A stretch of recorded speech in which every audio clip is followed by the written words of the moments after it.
Muchas gracias por estar aquí y por aguantar hasta esta hora. Estoy muy feliz porque ayer nuestra hija mayor cumplió 20 años. O sea que hoy mi paternidad cumple 20 años y un día, que suena a condena, pero en todo caso es una de las condenas más divertidas y apasionantes, ¿no? Y para celebrarlo, os he preparado en 20 minutos 10 cosas que he aprendido en estos 20 años. La primera, creo que la aprendí un poco antes incluso de ser padre, y es que se ha hablado un poco de esto hoy aquí, y es que los padres y madres estamos expuestos. O sea, nuestra vida privada es patrimonio público de la humanidad. Y esto lo descubrí justo al anunciar el embarazo, porque una vecina se acercó a mí y me preguntó con un tono inocente, ¿lo buscabais? ¿Lo buscabais? Es una pregunta impertinente.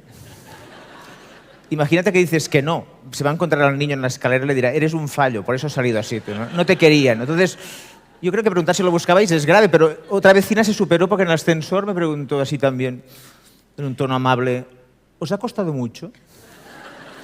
Yo pensaba que en el ascensor se hablaba del tiempo, no del tiempo que has tardado en quedar embarazado, ¿no? O sea, yo nunca había hablado con esta señora de su vida sexual y porque le interesaba la mía, la postura, la frecuencia. Yo creo que esto es un poco grave. Pero te vas acostumbrando además a que, como padre y madre, eres un sujeto de interés público y privado. Esto me lo demostró mi farmacéutico, estaba en la puerta de al lado de casa. Ellos notan cuando compras el Predictor con ilusión o con terror, lo notan. Lo notan. Están acostumbrados. Y al día siguiente me preguntó, ¿qué tal? Digo, bien, bien, estamos embarazados. Y me abrazó, el farmacéutico me abrazó. Yo pensé, este señor debe ser el presidente de una fundación Provida o algo, porque está celebrando un embarazo de alguien al que no conoce, ¿no? Pero 20 años después he calculado lo que le he pagado a este señor en antibióticos, Dalsi, homeopatía, y considero que me abrazó poco. O sea, creo que me abrazó poco, ¿no? Era un enviado especial para anunciarme que mi vida iba a ser muy complicada, ¿no? La segunda cosa que he aprendido en estos 20 años es que se aprende experimentando. Esto me lo enseñó un padre, siempre hay padres que te hacen sentir mejor, ¿no? Que apareció en una reunión cuando mi hijo tenía 1 año y medio, en la reunión de la escuela infantil, preocupado porque dijo que su hijo, antes de ir a la escuela, nunca había arañado ni mordido a nadie. Y que desde que estaba en la escuela arañaba y mordía. Y por tanto quería saber cuál era la mala compañía, quién en aquella escuela había enseñado a su hijo a arañar y a morder. Esto ocurrió, de verdad. La maestra, que las maestras de escuela infantil son unas santas todas porque tienen una paciencia infinita con estos padres patéticos, ¿no? Pues la maestra con cariño le respondió, le dijo, felicidades. Su hijo parece estable psicológicamente y la prueba es que cuando estaba solo en casa no se autolesionaba. Es decir, que no se arañaba ni se mordía a sí mismo. Pero en una situación social, con 8 chavales más que le disputaban su camión preferido, pues había decidido experimentar con esto que le había salido en la punta del dedo. A ver si esto servía para algo. Y allí empieza la educación. Allí es cuando las maestras aparecen para enseñarles a que este no es el mejor método para recuperar el camión, aunque a veces funciona, ¿no? Además, yo debo reconocer desde aquí que en la escuela infantil, desde 0 a 3 años, creo que es el sitio, luego supera la iglesia, incluso el sitio en que se respeta más el secreto de confesión. Es decir, las maestras nunca dicen cuál es el niño que muerde. Nunca. Yo lo intenté, mi hija mayor venía a casa muy mordida y lo intenté todo y nunca supe quién era. Luego lo celebré porque nuestro hijo segundo era mordedor, ¿no? Entonces, te ayuda porque superas, gracias a este secreto de confesión, cuando otros padres a las salidas decían, ay, mi hijo ha venido con una marca, digo, el mío también, el mío también. O sea que podías disimular y no tener que confesar que el tuyo era el que dejaba marcados a los demás, ¿no? La tercera cosa que he aprendido en estos años es que se aprende cayendo. Esto se descubre cuando enseñas a ir a tu hijo en bici, pues se aprende cayendo, ¿no? Y yo soy un fan de los parques infantiles. Es lo más parecido a la naturaleza que conocemos en casa, lo siento por la anterior conferenciante. Y sobre todo, con nuestro tercer y cuarto hijo, yo ya no compré nunca ni cubos ni palas porque afortunadamente hay unas madres muy interesadas en que no haya conflicto en el parque y que van armadas con cubos y palas para todos, ¿no? Están a punto de constituirse en una ONG, ¿no? Ningún niño sin cubo ni pala, ¿no? Porque no soportan el conflicto y ellas han decidido que a lo mejor ir tirando más cubos allí pues se va a resolver, ¿no? Aunque no funciona porque tu niño siempre quiere el cubo del de delante, ¿no? Esta es la naturaleza humana, ¿no? Pero bueno, ellos lo intentan, ¿no? Entonces, además tiene una frase fantástica que van diciendo cuando los niños se prendan, diciendo, hay que compartir, compartir está bien, compartir está bien. Y compartir está bien, pero es difícil. En realidad los padres no somos modelo de compartir, no compartimos nada, nada. Ellos no han visto nunca a un adulto compartir. Probadlo mañana desayunando, os coméis el donut del de al lado y si protesta decir, hay que compartir está bien. A ver si os funciona. O mejor le cogéis su móvil, le cogéis su iPhone 6 y le decís, mira, te dejo mi Nokia de 10 años y hay que compartir. Y ya me diréis si os funciona, ¿no? Yo creo que la zona esta de arena del parque infantil es maravillosa. Lo que ocurre es que a veces te das cuenta de padres y madres de hoy en día que son capaces de dejar a su hijo y antes de dejarlo en esta zona de arena, que aquello es un ring, un cuadrilátero, con unas maderas allí, arena y 10 tíos armados con una pala, ¿no? Allí, y se atreven a decirle a su hijo, justo antes de dejarlo, sobre todo, no te manches y no te pelees, ¿no? Que es un mensaje raro porque el niño dice, pues vamos a casa, mamá, porque ¿qué vamos a hacer aquí? Tú has visto que tenemos aquí arena y unos tipos con un cubo y una pala y un pico, ¿no? Entonces, ¿a qué hemos venido, no? La verdad es que es una cosa sorprendente, ¿no? Digamos, y además yo considero, hay muchos expertos en la sala, ¿no? Pero seguro que habría un pedagogo que analizaría esta zona de la arena del parque infantil y descubriría que es la zona ideal para desarrollar la astucia, la velocidad, la fuerza, la capacidad de negociación, la capacidad de intimidación, la capacidad de colaboración, ¿no? Y si tu hijo pues, no es ni rápido, ni fuerte, ni astuto, ni colabora, ni tiene amigos, pues pringa y no tiene ni cubo ni pala, no pasa nada. O sea, estas son las leyes un poco del parque infantil, ¿no? La cuarta cosa que he aprendido en estos 20 años, a lo mejor es la más fantástica, os parecerá una obviedad, es que los niños son distintos. Entonces, para educarlos tienes que conocerlos. Esto lo hemos descubierto en casa porque en casa tenemos 4 hijos, de 20, 18, 13 y 7 años, de la misma pareja. Esto a la gente no le gusta, le sorprende, le dicen, no. Pero son 2 y 2, digo, no, son de la misma, la verdad, lo siento. Hemos estado muy liados con lo de los niños y no hemos tenido tiempo de divorciarnos, ¿no? Me sabe mal, pero ha sido así, ¿no?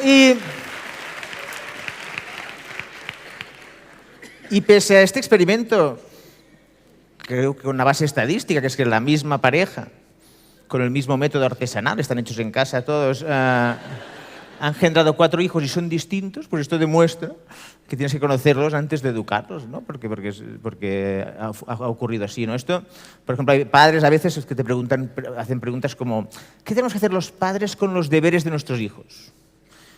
En casa esto pues puedo dar una respuesta muy fiable, ¿no? Nuestra hija mayor es muy responsable, siempre ha hecho los deberes, siempre, sin decir nada, en silencio en la habitación, ¿no? Entonces, siempre ha leído mucho. Entonces pensamos que éramos unos padres perfectos porque nuestra hija hacía los deberes y leía. Cuando nos decían, ¿cómo lo habéis hecho? Pues muy fácil, Se compra un libro y ella lee, ¿no? Entonces, el segundo fue un poco distinto, ¿no? Y cuando, en tercero de primaria, que es cuando empezaron a poner deberes más serios, en el segundo trimestre recibimos una nota, de estas en la mochila, que ponía de la maestra, que decía, urgente, mañana a las 9 los dos de aquí, ¿no? Fuimos allí y dijimos, vamos a ver, esta pobre mujer tiene algún problema, a ver si la podemos ayudar, ¿no? Y nos dijo, era el segundo trimestre, dice, vuestro hijo todavía no ha llevado ningún día los deberes. Digo, ¿y por esto nos molesta a nosotros? ¿No lo puede hablar con él esto? Es que no viene a clase, ¿no? Por lo menos vendrá a clase, ¿no? Pero nos digo, ¿qué hacéis vosotros por los deberes? Decimos, nada, nosotros nada. Yo los hice todos, los tengo en casa, mi madre los guarda todo. Si quiere otro día se lo llevo, pero yo acabé mis deberes, ¿no? Salimos preocupados, decimos, esta maestra es muy rara, porque esta maestra pretende que hagamos los deberes, ¿no? Hablamos con otros padres y nos dijeron, ¿no hacéis nada? Decimos, ¿no estáis allí con nuestro hijo los deberes? Digo, no. Llegué a casa, le pegué una bronca a mi hija mayor, digo, avisa que llevas 2 años haciendo deberes sin decirlo. encerrada en la habitación, nosotros en el pasillo, por lo menos, ¿no? Que lo veamos, ¿no? Porque hemos hecho el ridículo, parecíamos padres novatos, ¿no? Con el segundo, ¿no? Y aquel día empezamos a decirle a nuestro hijo, los deberes, todavía estamos así, ¿eh? Pero en realidad... Por tanto, a la pregunta, ¿qué hacemos los padres con los deberes? Digo, depende. Con la mayor, nada. Con el segundo, todo. O con las notas. Y tú eres muy serio con las notas, tú pones mucha presión, es muy importante que saquen buenas notas. La mayor llegó un día, sacó un 9,3 y pretendía ir a pedir revisión de examen para subir nota. Yo pasé mucha vergüenza, se lo prohibí, pero dije... Yo doy clases en la universidad, alguna vez ha venido un tío con un 9,3 a pedir aumento de nota y se la he bajado. Digo, no molestes al profesor, no estudies tanto y distráete un poco y sal. Por favor, 9,3. Entonces, si tu hija con un 9,3 quiere ir a revisar nota, tienes que tranquilizarla y decirle, no hay para tanto. El segundo, un día llegó, en cuarto de eso, en el cuarto trimestre, llegó con un 1,9 de física. Y cuando pregunté qué había ocurrido, me dijo, me esperaba menos. Lo dijo en serio, ¿eh? Le sorprendía de dónde salía aquel 1,9, porque él... Entonces yo lo que hice las siguientes 48 horas no lo puedo explicar aquí, porque seguramente no es lo más pedagógico, pero tuve la misión de que se preocupase mucho. De que entendiese que yo tenía dos problemas, que es un 1,9 y que se esperaba menos. O sea, los dos problemas eran graves. Entonces... hasta que conseguí que entendiese que tenía un problema. Entonces yo creo que a la pregunta que tenemos que hacer, pues tenemos que entender que los niños son distintos y que vamos a adaptarnos a cómo son ellos, ¿no? El quinto aprendizaje, me ha encantado que saliera Manolo Sanchís antes hablando de deporte, es que los padres y madres tenemos que tener un poco más de fair play, ¿no? Yo lo peor que me ha ocurrido en estos 20 años ha sido que mi hijo jugara al fútbol. Lo he pasado muy mal. Creo que lo más patético y lo más impresentable de la historia de la pedagogía son los padres y madres del fútbol. El entrenador le dice al hijo, pásala, y tú solo. Y dices, yo imagino alguna vez, fijaos que es la única actividad en la que estamos los padres y es la que va peor. Imagina que estuviésemos en clase de mates, ¿eh? Allí en una grada. Sácame, niño, la pizarra, sácalo. ¿No? Pregúntale la fácil, no, esta no, pregúntale la otra, ¿no? Porque los padres hacemos de entrenadores, discutiendo al entrenador al que hemos entregado a nuestro hijo. Yo guardo algunas frases. Había un compañero de mi hijo que, pobrecito, sufría mucho porque cuando le pasaban el balón lo devolvía siempre porque no quería bronca, su padre estaba en la grada siempre gritando, ¿no? Y este padre estaba convencido de que su hijo no tenía confianza. La prueba es que siempre devolvía el balón, ¿no? Y un día le gritó, ten confianza, inútil, le dijo el padre. Que inútil no creo que sea la palabra que más ayuda a tener confianza, ¿eh? Digamos. Él lo intentaba, ¿no? Pero mi madre preferida es una madre de nuestro equipo. Un día su hijo se quedó solo al lado del portero rival, marcó un gol en fuera de juego de unos 35 o 40 metros, ¿no? Y el árbitro creo que con buen criterio lo anuló. La madre saltó al campo. Tuvimos que ser 4 para retirarla, qué vergüenza, ¿no? Y le explicamos de fuera de juego, también lleva un poco de trabajo. Y, perdón. Y una vez explicado, dijo una frase que para mí representa una generación de padres, ¿eh? Dijo, ¿y qué? A mi hijo no se le anula un gol con la ilusión que le hace. Para mí esta frase, que estáis aplaudiendo, esta frase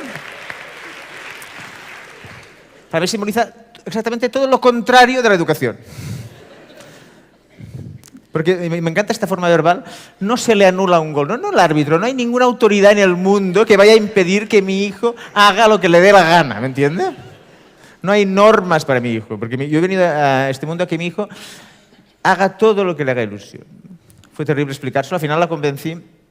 Se me ocurrió comentarle que a la madre del portero no le hacía ilusión que le marcase. Digo, la ilusión como método es muy complicada, porque está muy mal repartida. Entonces, háblenlo y pacten un empate, porque no va a poder ser, ¿no? Que todas las madres estén ilusionadas con sus hijos. El sexto aprendizaje es que el ejemplo, ha salido también esto antes, el ejemplo marca un poco, ¿no? Uno de mis amigos preferidos, ahora entenderéis por qué, tiene la pantalla de plasma más grande de toda Barcelona. Yo voy allí porque es mejor que estar en el Camp Nou, o sea, en una pantalla gigante. tiene el Apple Watch, siempre el último modelo de todo. Y está preocupado porque su hijo es consumista, ¿no? Y lo dice muy en serio. Y un día le dije, a lo mejor es tuyo este niño, ¿no? Porque se parece al padre, ¿no? Y él estaba preocupado. Dijo, pero es que yo a su edad no tenía nada. Yo a su edad era feliz tirando piedras al río. Yo sí, pero él no te vio nunca tirar piedras al río. Él solo te ha visto llorando de emoción cuando abrazabas la pantalla plana Bang & Olufsen nueva que tenías, ¿no?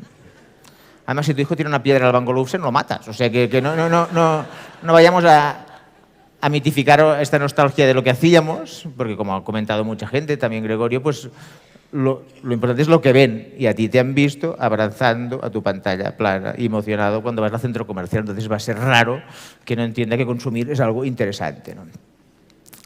La séptima cosa que he aprendido en estos 20 años es que niños prodigios muy pocos. O sea, yo creo que tenemos una obsesión peligrosa, para mi entender, en confundir la educación con el inglés, la música, el deporte, ¿no? Que son cosas interesantes, complementarias, pero la educación para mí es algo más serio y más central, ¿no? Esto lo descubrí porque con nuestro tercer hijo íbamos un poco liados ya, y tenía 5 años, vino una pareja a cenar a casa y de repente con cara de terror nos miraron y nos dijeron, ¿tiene 5 años ya? ¿Y todavía no toca ningún instrumento? Yo dije, que yo sepa, no. A lo mejor se levanta de madrugada a tocar el piano, pero me extrañaría porque no tenemos piano. Pero dijeron, uy, pues ya es tarde, ya es muy tarde, ¿no? Otros amigos nos habían comentado que su hijo era tenista desde los 4 años, porque se ve que el tenis, si no empiezas a los 4, el saque ya no es el mismo, ¿no? Entonces, al día siguiente desperté a mi hijo de 5 años y digo, pero tenemos un problema urgente. Digo, hemos estado muy liados, papá y mamá, y eres un fracasado, ya no serás ni pianista ni tenista. Entonces vamos a decidir algo rápido, decide hoy a qué te vas a dedicar y empezamos hoy mismo, porque se ve que lo que no ha empezado a los 5 años, ya no, ¿eh? Este es uno de los mensajes. Yo creo que tenemos que entender que prodigios muy pocos y que lo importante es que la educación sea más un equilibrio de una serie de actividades que incluye, por supuesto, como se ha comentado antes, aburrirse también un ratito, ¿no? Voy a ir acabando. El octavo aprendizaje de estos 20 años tiene que ver con el sentido del ridículo, que tampoco es muy común entre los padres, ¿no? A mí los pediatras me cuentan muchas cosas sobre esta obsesión que tenemos los padres hoy con la alimentación y los ridículos que somos, ¿no?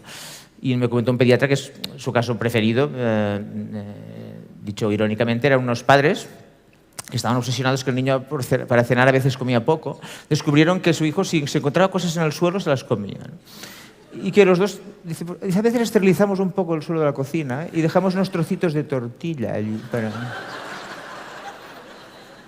Esto ocurrió y los dos, yo me enteré, los dos tenían estudios universitarios, copiaron mucho, la verdad, porque aprobar 2 carreras y no haber entendido nada del mundo, pues hay que copiar bastante, ¿no? Pero a veces antes de acostarme pienso en este pobre niño, ¿no? Tú eres un niño y ves a tus padres, tú necesitas unos adultos serios que estén de pie, con confianza, con seguridad, y ves a tu padre y tu madre de rodillas haciendo un carril de tortilla para que te lo comas. Es para irte de casa aquel día mismo, es para decir, pues, peor que aquí no estaré. O sea, no, ya encontraremos otro sitio, ¿no? Entonces yo creo que el pediatra me decía, son estos padres que dicen, yo por mi hijo haré lo que sea. Y él les decía, pues el ridículo, intentando hacerlo tanto, ¿no? Y la novena lección, el noveno aprendizaje de estos 20 años es que el riesgo existe. Y que creo que estos padres sobreprotectores, moscones, helicópteros, como los llamabais antes, pues lo que nos ocurre a estos padres que tenemos esta tendencia es que pensamos que podemos evitar los riesgos. Los riesgos existen. Yo descubrí porque nuestros hijos van a participar en un grupo de estos escoltas, ¿no? Van de campamentos desde los 7 años. Cuando empecé la gente me decía, ¿no te da miedo? Y decía, bastante, la verdad que bastante. Porque dejar a tu hijo de 7 años con unos tipos de 18 o 20 años, con rastas, piercings, con una pinta así rara, que son voluntarios, y se van a los niños a la montaña, pensaba, esto es raro. Y ahora soy un fan incondicional de esta gente porque son unos voluntarios increíbles, con un entusiasmo maravilloso, pero al principio te asusta. Y de repente, como yo no conocía esto, pues en junio nos reunieron, nos dijeron, vamos a ir 13 días con tiendas de campaña a la montaña. Y digo, ¿y por qué? Si mi hija tiene 7 años, dice, toda la vida se ha hecho así. Digo, pues vamos a cambiarlo, ¿no? Vamos a cambiarlo este año. hagamos 3 días en una casa de colonias para empezar. Y me dijeron, no, son 13 días en tienda de campaña. Otra madre preguntó si habría agua caliente, porque se ve que por lo visto su hija solo se limpiaba con agua caliente. Le dijeron, pues dependerá del sol que haga en la montaña, porque vamos a bañarnos en el río. Dijo, es que mi hija sin el agua no está muy caliente, pues ya la conocerá cuando llegue, ¿no? No hay ningún problema, ¿no? Entonces fuimos a despedirla al autocar, ¿no? Imagínate dejar a tu hija de 7 años con los tipos de 18, 20 años que cargan un autocar de macarrones para 13 días. Tu hija con una mochila el doble de grande que ella, ¿no? Yo intenté contener mis lágrimas, demostrar que tenía un padre confiado y seguro, ¿no? Pero la madre de al lado se puso a llorar desconsoladamente. Y digo, ¿de quién eres la madre? Dijo, soy la madre del monitor. Y dijo una frase que creo que a lo mejor no tendría que haber dicho. Dijo, es que mi hijo es muy despistado, lo pierde todo. Dijo. No sé si era el momento ni el lugar para decir esta frase, no sé. Llegamos a casa y dijimos, vamos a poner la tele, ¿no? Y saldrá pronto, pues han perdido unos niños, ¿no? Y... pues os parecerá extraño, pero 13 días después fuimos al mismo sitio, a la plaza aquella, y llegó el autocar. Primero bajó una niña toda sucia, ¿no? Una niña toda tiesa, ¿no? Porque por lo visto no hizo sol, entonces la niña cumple su promesa y no se bañó realmente. Y detrás nuestra hija, ¿no? Le digo, ¿qué tal? Muy bien. ¿Te has pasado bien? Sí, sí. Digo, ¿el monitor qué tal? Dice, muy bien. Dice, un poco raro, nos estaba contando todo el día, ¿no? Claro, y pienso, a lo mejor su madre le dijo, intenta que vuelvan todos, ¿no? Porque... Y allí aprendí otra cosa muy importante, y es que en estos movimientos, ¿no? De voluntarios, de chicos y chicas que llevan a chavales de campamentos, se educan unos a los otros, ¿no? Probablemente este chaval de 18 años en casa lo perdía todo, pero una vez en la montaña pensó, pues a lo mejor es interesante devolverlos a todos, ¿no? O sea, a lo mejor será mejor si no pierdo a ninguno, ¿no? Y el último aprendizaje de estos 20 años es que la paternidad, la maternidad... Por eso estáis aquí, todos estos padres motivadísimos toda la mañana aquí, ¿no? Es la experiencia maravillosa, pero la experiencia que más contradicciones nos provoca. Yo he cometido errores muy graves, no solo errores, sino errores públicos, porque yo una vez fui a la discoteca como adulto y vi a unos padres allí esperando a sus hijos de madrugada y prometí, en un programa de radio, prometí que yo nunca haría esto.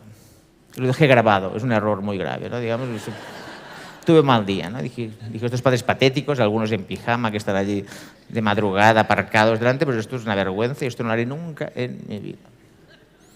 Años después, nuestra hija nos convenció de que quería ir a un concierto, le compramos las entradas. Y el día del concierto descubrimos que no era en Barcelona el concierto, que era a 40 kilómetros. Una información que había olvidado. Y dijo, ¿cómo voy a volver del concierto este que está en Mataró? Digo, no es en Barcelona. ¿Y esta información no se te ocurrió dármela? No, se le ocurrió. Digo, pues te espabilas. Y mi orgullo duró 30 segundos. 30 segundos después dije, ya vengo. 30 segundos para comerme mi orgullo, mi promesa pública grabada en la radio. Porque calculo, digo, entre la posibilidad de que esté buscando de madrugada quién la lleva a Barcelona o la posibilidad de levantarme, no tenía otra cosa que hacer. Aquel día a las 3 de la madrugada lo tenía libre. Pones el despertador y te vas para la autopista, no hay nadie, fácil. La única parte que he cumplido de la promesa de momento es que yo no voy en pijama, yo me he visto. O sea, yo mantengo un poco de dignidad y voy vestido, digamos, ¿no? Pero no prometo nada, ¿eh? O sea, que es algo que se puede experimentar, ¿no? Y para mí, la prueba más elemental de que la paternidad y la maternidad es la experiencia más contradictoria está en, supongo que todos recordáis, si lo habéis vivido ya, la ilusión que hace que tu hijo aprenda a andar o aprenda a hablar, ¿no? Pues para mí la mejor definición de padre o madre dice que un padre o madre es un individuo obsesionado con que su hijo aprenda a andar y a hablar, y cuando lo ha conseguido se pasa el día diciéndole que se siente y que se calle. Muchas gracias.